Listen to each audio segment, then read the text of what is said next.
Caterham is celebrating its 50th anniversary by preparing to move into a new factory by the end of 2023.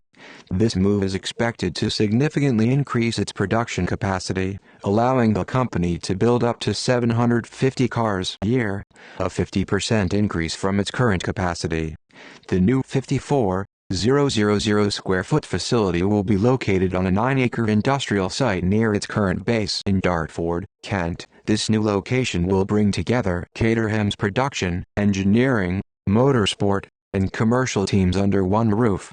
Additionally, the company plans to use the site for vehicle handovers and factory tours.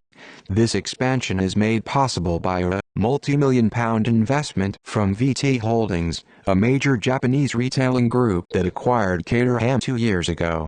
Caterham CEO Bob Lashley expressed excitement about the move, stating, "It's fitting that, in our 50th anniversary year, we can invest in new premises to facilitate our ambitions for the future of the Seven and the brand as a whole."